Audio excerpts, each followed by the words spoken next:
Hi, everyone. Welcome to one of the best panels in the history of Comic-Con, as Jaq said it, standing in security. Yeah, please. I didn't even have the time to introduce our guest, but he doesn't need any introductions. He's been here since day one. He's probably the most famous person in this Comic-Con, you know, besides the guy who was in Gossip Girl. Right. Yeah, but, you know, that's just unfair. Jaq Greenspon.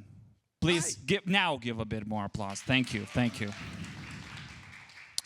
We're going to talk about creative writing and screenwriting. Sure. And since you are a master of it, and you've done some pretty big things. I have? Yeah. We're going to talk about how did you got into it. Okay. And then maybe some technical things that maybe some people really are thinking about. Sure. Someday start, you know, screenwriting. Absolutely. Yeah. You should. Absolutely. So maybe, I don't know. And if you guys have any questions, feel free to ask. Stand in front of the microphone to and jump up and ask. Also, Jaq is gonna. I'm just giving the introduction and looking at the clock, and Jaq is just gonna go it on his own because he's super amazing. So, Jaq, what inspired you to, you know, how did you end up writing? How did I end up? Well, I've been a writer since I was this big. I've always. That was a good place for a joke. Yeah, I've always told stories. Mm-hmm. Storytelling has always been part of my DNA. And when I was 19, 20 or so, I decided I was going to move to Los Angeles and get into the movie business. And I wasn't sure if I wanted to be an actor or a writer. And I'd spent a lot of time in theater. I've been involved in professional theater since I was 9. And so I wasn't sure. I was going to, am I going to be a writer or an actor? And so right before I went out, I cut my hair and I had headshots all made to be an actor. And by the time I got out there, I worked quite a bit I got work on a film and as behind the scenes doing props. And my hair had grown out by that point, and I would need new headshots. And I figured it was cheaper to become a writer than to pursue acting. Plus, I'd met a bunch of actors, and they're all insane. Yeah. The headshots you mentioned. Yeah. Only movies I've seen this. When some wannabe actor, or in TV series, when some wannabe actor, a character that wants to be an actor has his headshots. Yes. And did you have those, like one as a curious lumberjack? Another one as a police officer under an alien invasion and so on. Not in costumes, but I can tell you this. This is a true story. Most actors will have 2 or 3 headshots. One serious, like you'll have the headshot of, you know. But then you have this, and this is an honest to God true story. You have these 2 headshots. You'll have this one, and then you'll have this one. Have you noticed the difference? Right? Did you catch the difference? Please do it again, yeah. Okay, so the first one is, second one, teeth. Why? Because casting directors need to know that you have teeth. And if you only show them one where you're smiling closed-lipped, they will call you in and go, can you send me a picture with your teeth? Because they don't know. And so this is how Hollywood works. This is why I became a writer, because it's much easier to sit in a room by yourself and not worry about whether or not you have teeth. Plus, like I said, actors are strange. I've known a lot of very famous actors in my day, and they would do things like they would go to an audition and they would take. Okay, I'm old, so this is before the days of phone cameras. They would take Polaroid pictures. You guys know Polaroids, like instant cameras, Yes, we do, right? yeah. And so they would take Polaroids of whatever they were wearing and however their hair was styled or whatever, because if they got called back, they wanted to make sure they looked exactly the same because they didn't know what the casting director liked about them. Excuse me. And so they would come dressed, I knew people that had audition diaries that would so they would Yeah. note all this stuff. And I was like, that's just insane. It is. It sounds like super complicated. It is. Being an actor in Hollywood is an incredibly complicated thing. And so I went, I'm going to be a writer because I can make up my own stories rather than having somebody tell me what to say. What was your first job? As a writer? Or as an actor. Well, but okay, first, because we are, creative writing, so. Yeah. When I first moved to LA, I got jobs very quickly, like I said, doing props, and then I did special effects in a movie. But my first film writing job was for a TV series called Star Trek: The Next Generation, and I got that because I was a member of the Science Fiction Writers Association, which is people that write science fiction. Yeah. And Star Trek put out a call saying, we don't want film writers, we want science fiction writers to come in and pitch to us. And so I went, well, that's an opportunity. And so I grabbed a buddy of mine who also wanted to write for Star Trek, and the two of us spent a fair bit of time coming up with ideas, and then we went in and we pitched them the stories, and they ended up buying one. And so that was the start. Your start was in Star Trek. In Star Trek, yeah. Wow, that's amazing. And did you do some acting? Let's just talk about that, and when we move on to the writing. Very, very little. I did those headshots pay off? No, they really didn't. Most of my acting jobs were because I was on set doing other things.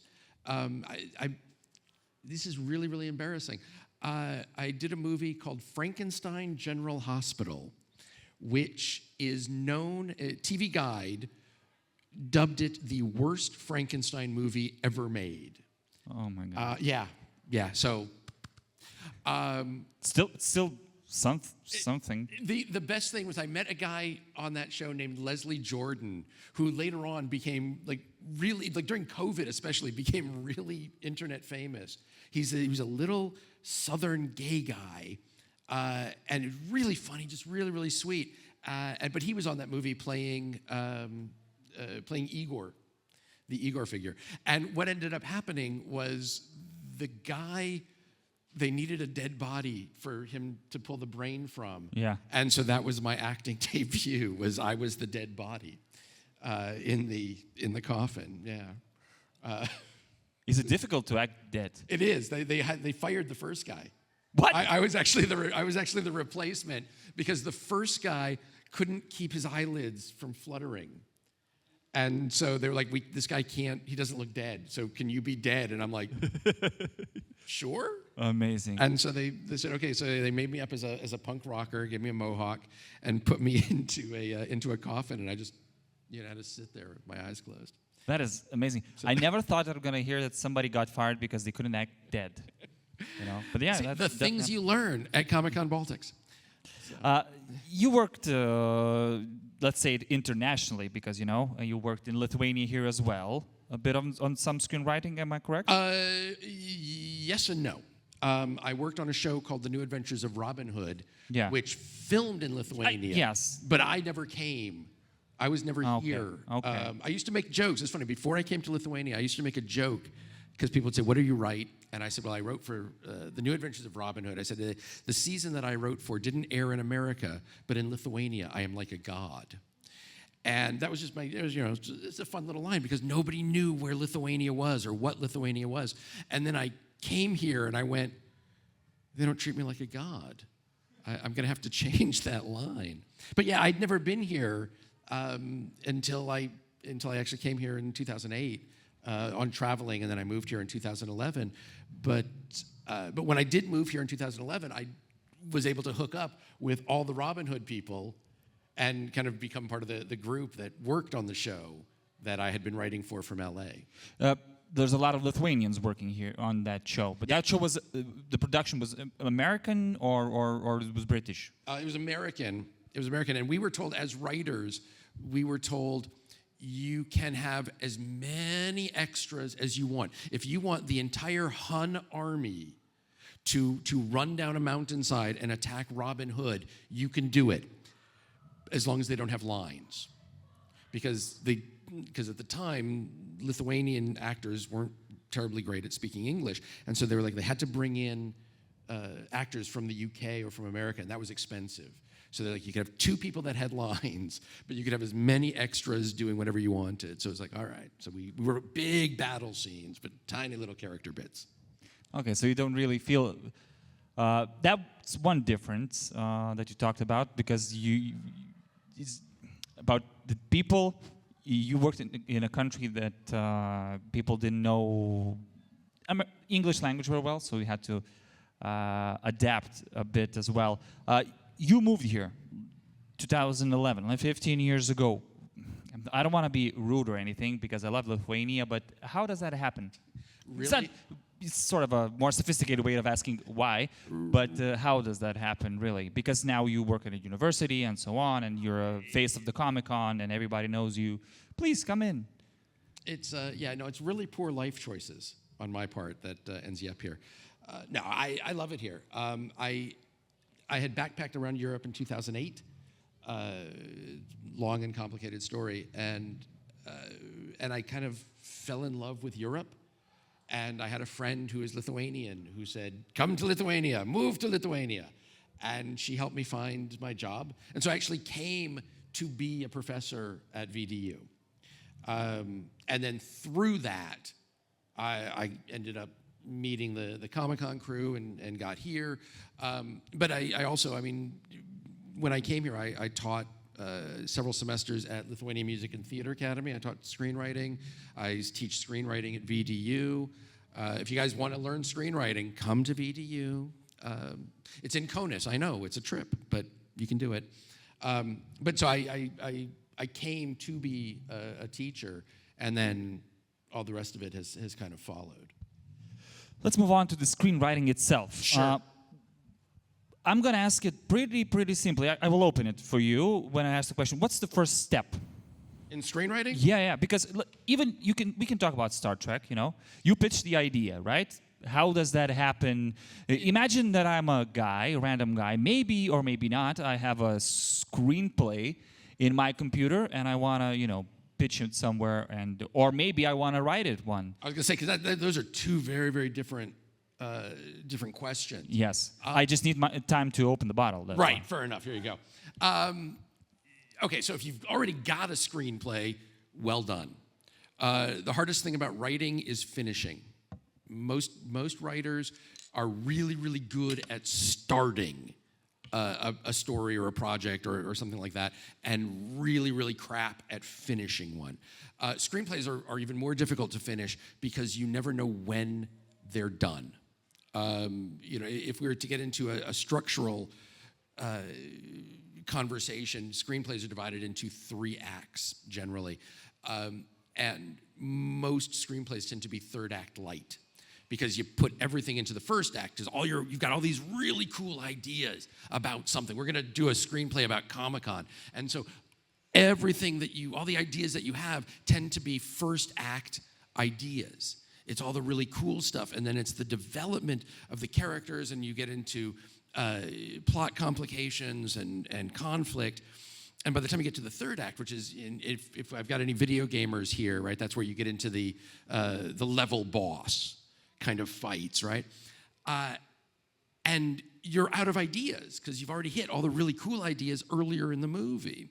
And so this will happen. If you ever go to a movie and you come out of it and somebody goes, how was it? And you go, it was okay. And you know, well, what was wrong? And you're like, I don't know. It just wasn't. Odds are it was a 3rd act problem. That they didn't know how to end it. And so as you say, right? So if you've got a finished screenplay in your computer ready to go, great. Work on the 3rd act. Make sure it's tight. Then it's a matter of trying to sell it, and that's a whole thing. Studios are not allowed. Actors are not allowed. We've got Ed Westwick coming tomorrow. For those of you who have your weekend tickets, Ed Westwick is coming tomorrow, or Jaq Greenspon will be here tomorrow. and you've got this great project. You've got this buddy picture for Ed and Jaq. They're going to do a buddy film. They're going to be cops in Westeros, right? They're going to be doing something. And you go, hey, I've written this great script. And before you can put it in front of them, they're doing this. They are not, legally, they aren't allowed to look at anything because, God forbid, your story is something that they're already working on or that is something that they're affiliated with or something. It gets really complicated legally. So the first thing that you'd have to do is sign a waiver that says, you're not going to steal it or that you're not going to charge them for stealing it. Same thing with studios. Studios can't look at things that you just randomly send in. So what you need to do, especially with screenwriting, is get an agent. And Screenwriters get an agent as well. oh God, yes, absolutely.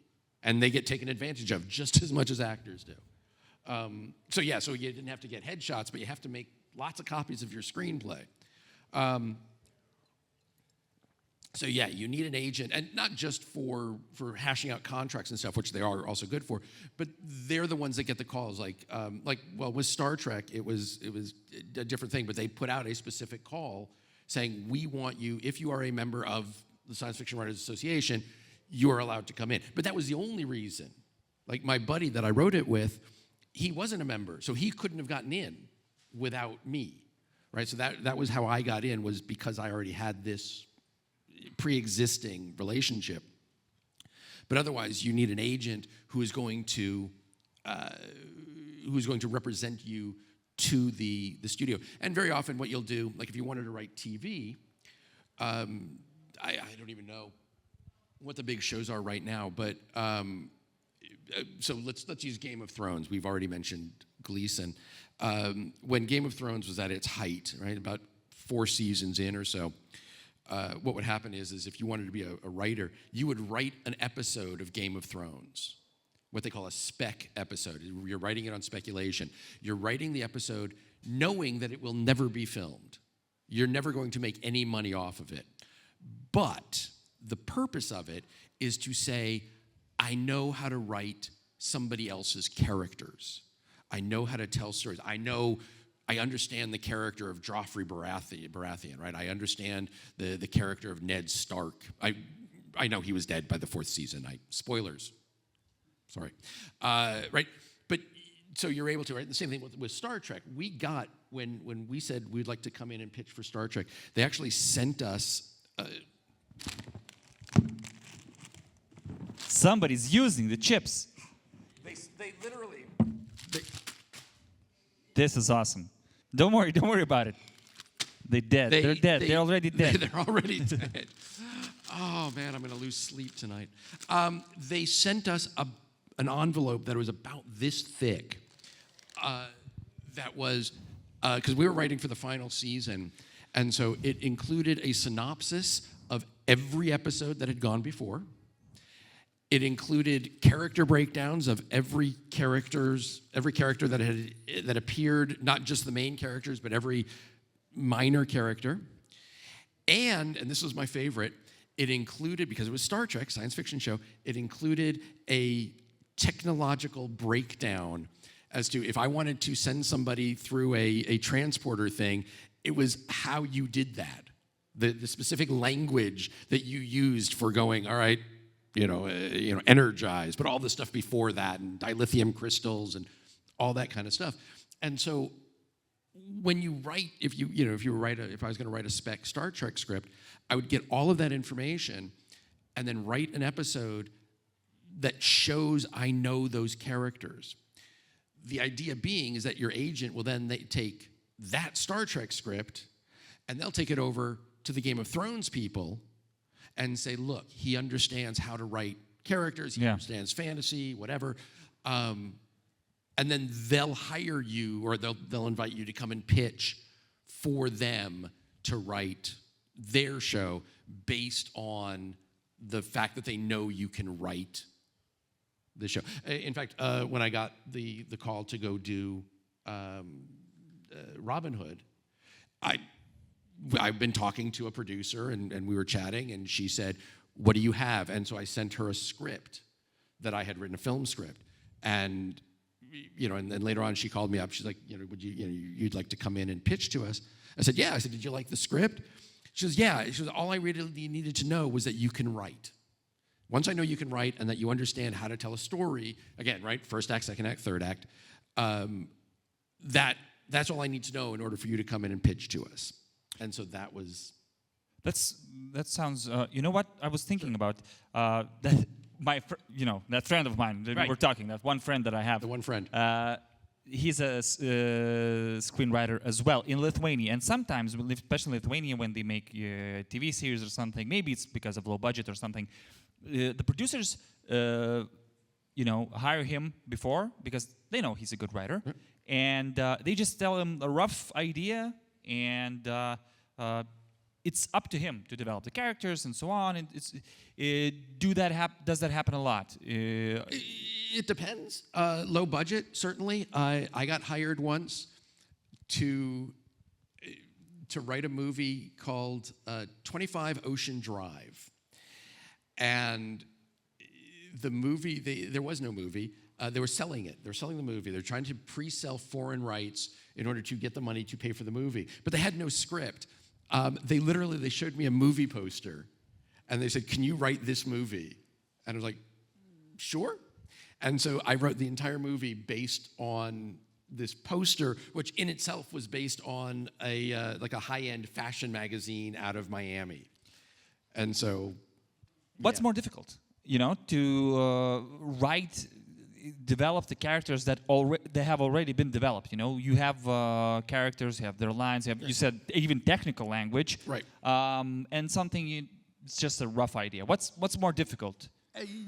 Is it because for me, instinctively, I would say if you're a creator, you can go wild on the other idea. On your own idea. On your own idea. Yeah, you can. I mean, it's especially like we were writing in the later episodes, right? The later seasons, and we came up with some ideas that when we went into pitch, like, do you guys all know Star Trek? I mean, if I mention Star Trek things, are you going to know?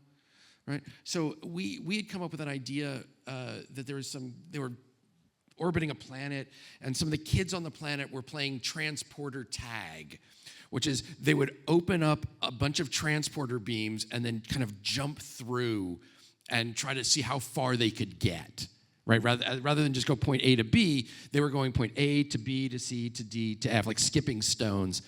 And of course, something goes wrong, and one of the characters, right? This is a character just for that episode, right? Who dies, and he ends up getting spread across the universe. And we pitched it to them, and their first thought was, "Yeah, we've tried that. We couldn't make it work." And it's like, all right, well, I've got 8 seasons, of 160 episodes of them going, "Yeah, we thought about that. We didn't like it."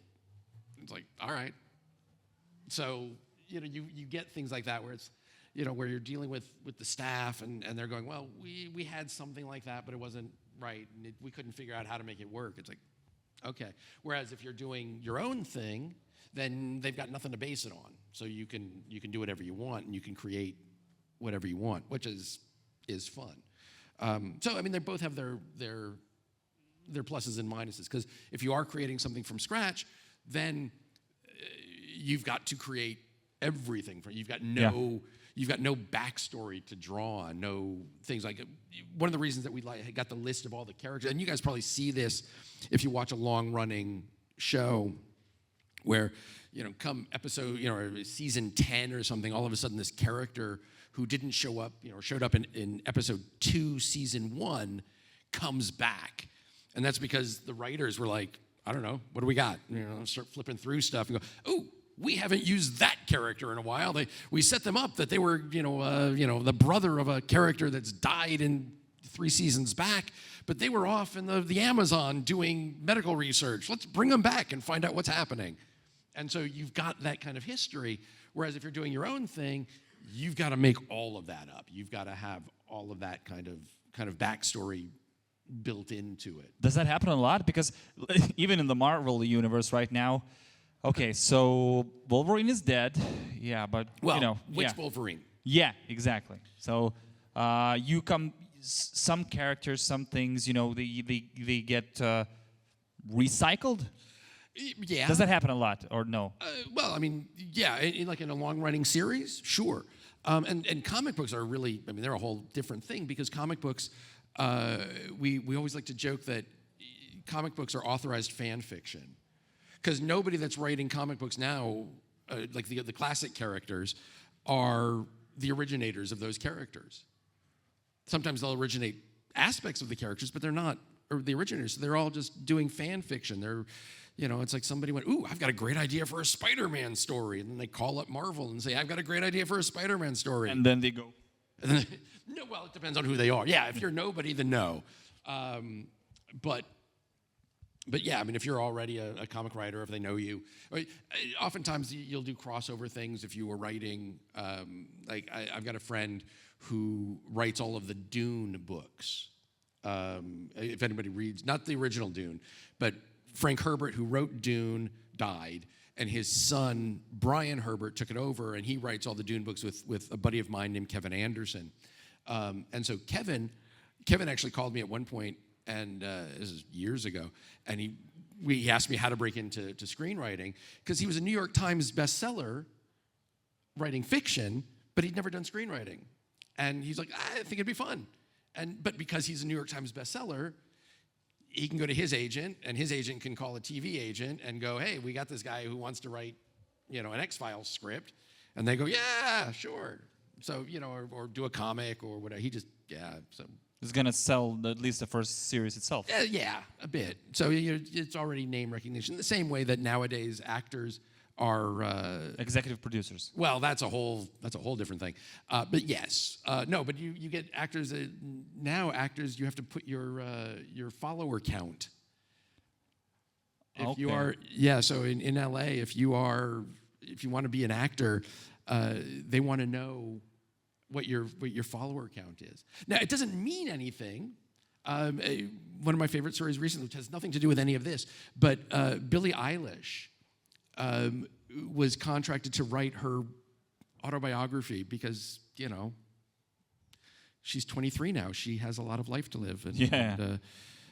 Wisdom of a 23-year-old. Yeah. And so they hired her, and they paid her a lot of money to write this autobiography, specifically because she's got, you know, whatever, 5 million Instagram followers and however many million, Twitter, whatever. And the book did nothing. It sank like a stone. And so it's kind of a weird thing that they're trying to figure out how to make the next big thing. But that's all part of the storytelling too, is to bring it back to this, is that it's the story that we can tell. Oh, here's an influencer who's now a TV star, so. Have you ever worked on a couple of projects? I bet you have worked on a couple of screenplays at the same time. I mean, sure. For a different series. How difficult is that? Not for different series, different movies. Okay, different movies. I've definitely done different movies. Different projects. Let's go. Different projects, yeah. There was a point. Now this is going to be hard to believe, but bear with me. There was about a year where I was the voice of the young black generation. I know. But I worked for a black film company. I was the sole staff writer for a black film company. And my boss every week would go, I've got an idea. And he would go, do this. And I'm like, okay. And I would write it, and I'd be working on it, start plotting it out and getting it ready. And then, about 2 weeks later, 3 weeks later, you go, I got another idea. And okay. And so I just kind of divide my time, and eventually we would write these scripts. So yeah, I mean, you got to keep them straight. Sometimes you get confused, but it's like reading 3 books at the same time. It's not as hard as it seems to be when you're talking about it. Yeah, but you still can make mistakes. Oh, well, you can always make mistakes. Yeah. Couple of projects at the same time. How many writers do you usually work on a project? And I know it depends on the project, but let's come back to the Star Trek. Because you wrote 1 episode, right? I wrote 1 episode and had the story for a second one. Yeah. The B story for a second one. Okay, so TV is a different beast. You mentioned executive producers. So in television, there's a job which is it's an unofficial title called the showrunner. And the showrunner is the main person who literally runs the show. Very often they are writers that became producers. And their job is to maintain consistency. So you say, how many people? So if you're a staff writer on a show, what would happen is you would come in and you'd figure out, okay, we need to do 22 episodes for a season. And we've got, say, 10 staff writers. And all of them would get together in a room and go, all right, what's our season look like, right? Do we have a big bad for the season? Do we have a general arc that our characters are going to go through? And then they break them down. They go, okay, so in this episode, we need to advance our main season-long arc. We need to bring that in. And then they break it down beat by beat, and then whatever writer was assigned to that episode would go and write it. When it came back, the showrunner will take it and rewrite it to make sure that all of it, every episode, sounds the same, right? Because if I'm right, and again, we can see this, right? If you go to see a Wes Anderson movie, it sounds differently than a Quentin Tarantino movie. So if you've got Wes Anderson, not that you would ever have Wes Anderson and Quentin Tarantino working on the same show, but if you did, then what would happen is the showrunner would take both of those scripts and rewrite them using the same plot outlines, but rewrite the dialogue so that it was one consistent thing. So in that sense, pretty much every writer has a finger in that pie. Only one writer or two writers, if you're a team, may get credit for it. But on a show, every writer. On a movie, it's slightly different. And here's a little bit of insider baseball.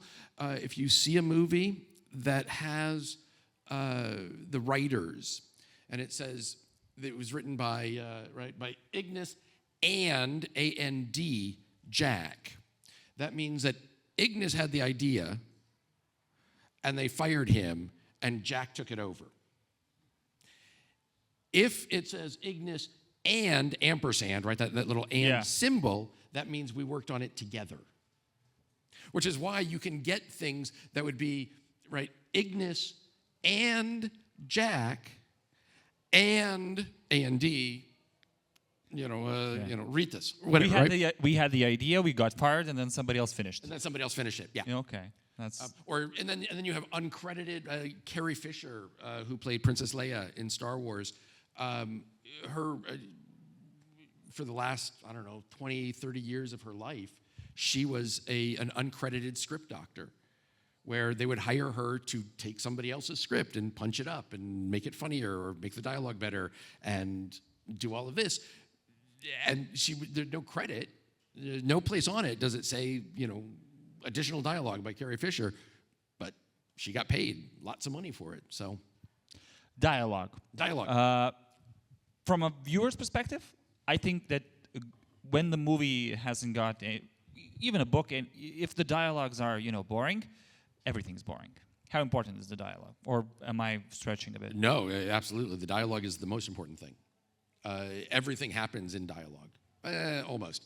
Certainly, in a play, everything happens in dialogue. In a movie, you have action that can fill in the gaps, but dialogue does so much heavy lifting.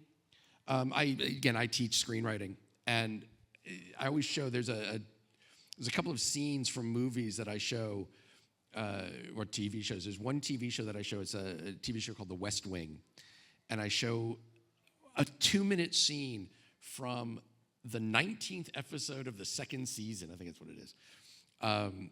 It's a 2-minute scene.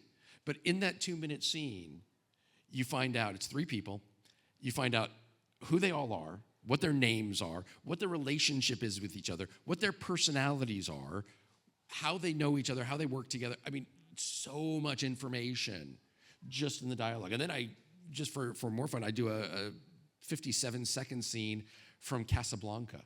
You guys, has anybody seen Casablanca? It's an old. Old. Yeah. I'm sorry. Yeah, but it is an old one. It's a black and white. It's from 1942. Yeah. But I use a 1-minute scene from Casablanca, which again, it's 3 main characters. Well, there's 3 characters in the scene, but in the course of 1 minute, through dialogue, nothing but dialogue, you find out who they are, what their relationships are, what kind of people they are, what to expect from them. It happens near the beginning of the movie, so what kind of things you're going to expect from them in the rest of the movie, all in that 1-minute dialogue scene. So yeah, dialogue is absolutely important, and it's one of the things that people don't get right very often. A question. Yeah. Please. Sure. Yes. Yes.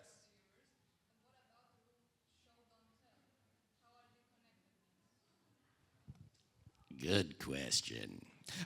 Okay, show don't tell is a really weird thing. I wish I had. If I'd known this is where it was going to go. That PowerPoint that you have. That's tomorrow.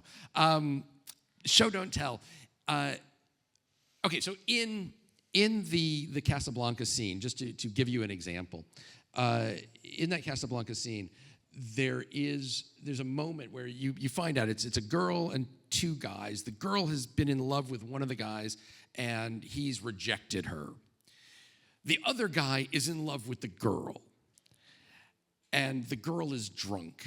And so the first guy, the guy that that has rejected her, basically he owns a bar, and he says to her, "You're going home.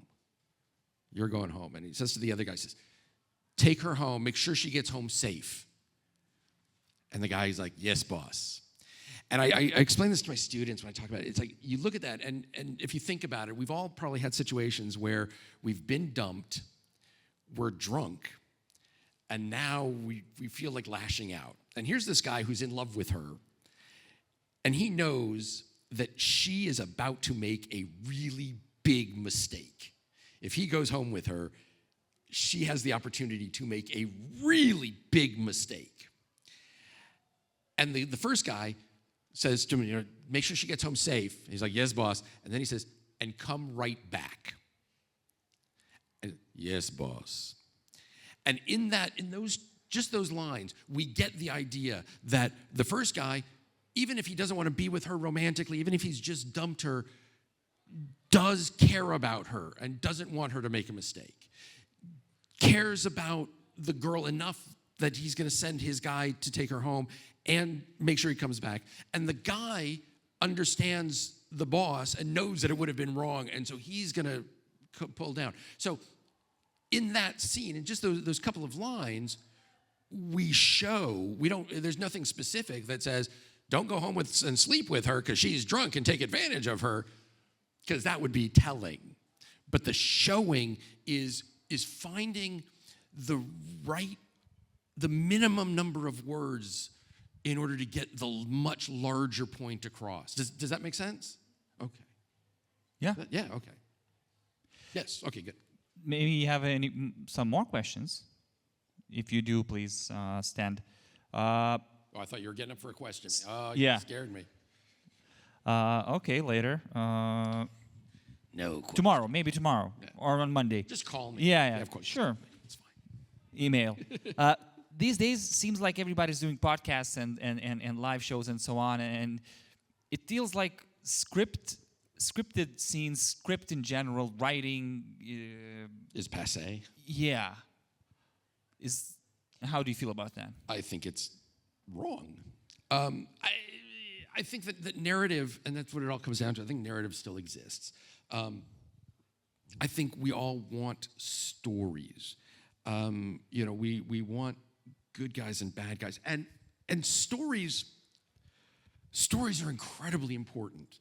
And I think your best podcasters, your best Twitch streamers or whatever have an innate sense of storytelling so that they understand those points. It's the reason that we can still watch Shakespeare right? We're in conversation with Shakespeare even today, even though he was writing 400 years ago, because what he was talking about was universal themes, right? Again, in class I talk about, we all know Romeo and Juliet, right? Which is this classic story of forbidden love. But if we wanted to take Romeo and Juliet and make it a more modern and make it Lithuanian, how simple is that? You put Romeo in red, you put Juliet in green, and you set the first scene on a basketball court. And that's it. You don't have to change a thing in the dialogue. But now you've just taken this 400-year-old story and you've made it relevant to today. Because that's what it's about. That's what storytelling is about. And it's about this idea in any storytelling, right? The reason that I tell all the stories that I tell is to get points across and to get ideas across without being obvious and blatant about those kinds of things. So, I do think, the best streamers and the best podcasters know instinctively how to tell a story that involves the conflict, which is going to drive that drama, which is going to lead to a resolution that, an outcome that is good for the story, whether or not it's good for the characters or the people involved, but good for the story and leads to that resolution. Sometimes they have a rough script, let's say it, so it's still is important. We're coming to an end. Well, just really quick, there's a number of movies that are what they call improvised. Yeah. Right? One of the more famous ones, one of the first ones was called This Is Spinal Tap, if anybody has seen it. The sequel is actually coming out this summer. But what they did was they had a structure of what they wanted in each scene, and that was it. It's like, in this scene, tell us about X. And then the actors, who are very, they were skilled and trained improvisationalists, could tell whatever stories they wanted to get that information across. But they had that structure. So they knew in each scene what information needed to come out. How it got there was up to them. But they knew what information needed to come out so that they could complete the entire story. One thing that writers say, and writers mean book writers, they say, when I interviewed a couple of them, and all of them said one thing. When I say, what would you say you have to do to become a good writer? Read, read, read, and write. Yes. In order to become a good screenwriter. Watch movies. That's it. Martin Scorsese put out the 100 films you should watch. Quentin Tarantino. I've met Quentin. He's an amazing dude, but man, he knows his shit. Right? You start talking about some obscure 50s Japanese movie, he's like, wait, and he gives you the entire list, right? He knows the film.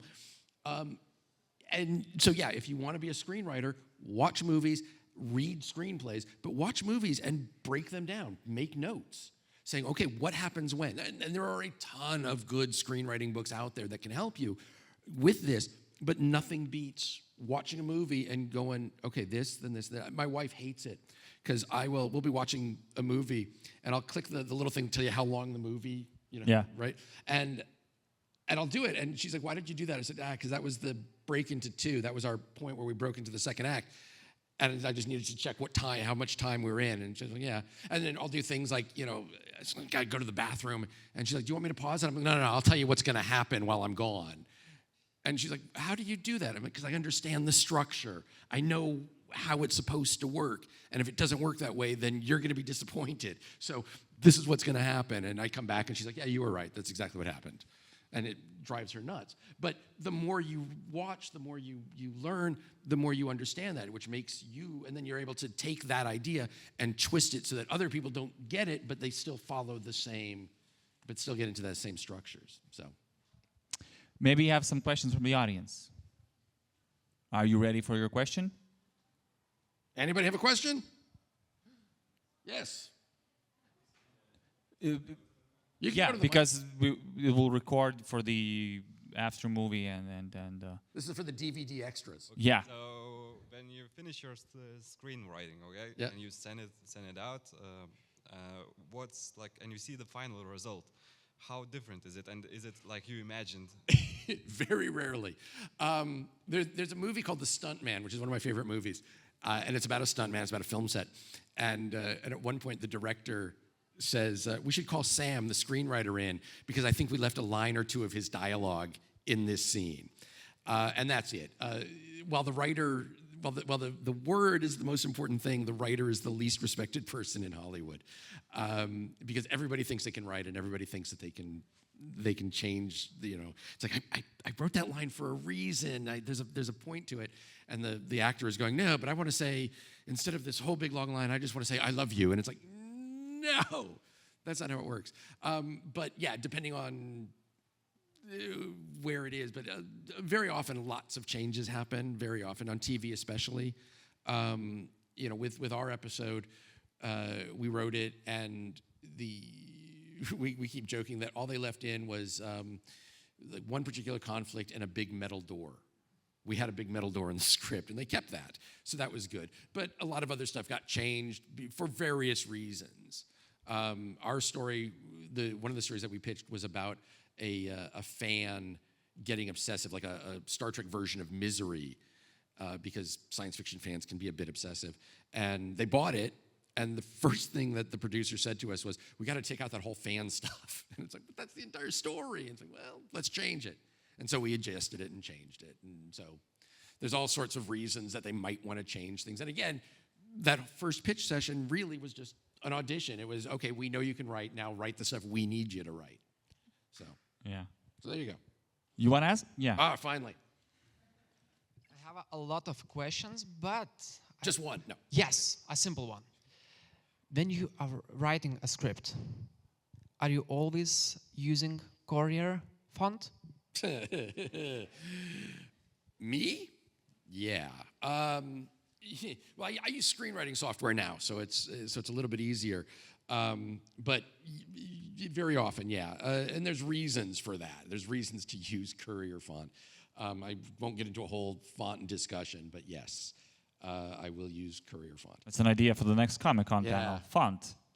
And I will tell you, I was writing. I used to go to coffee shops with a friend of mine, and she was doing her work and I was writing. And at one point she looked at me, she goes, are you writing dialogue? I was like, yeah? How did you know? She goes, because you're talking. And I'm like, really? She goes, yeah, you're doing this. You're like, it's like, oh, okay. So yeah, and yes, Courier or Times New Roman. Every now and again, just to piss myself off, I'll write in Comic Sans, but that's just to make myself angry. So, so there you go. Any more questions? So I guess we can give a big round of applause for one and only Jaq Greenspon. Thank you. Thank you, guys.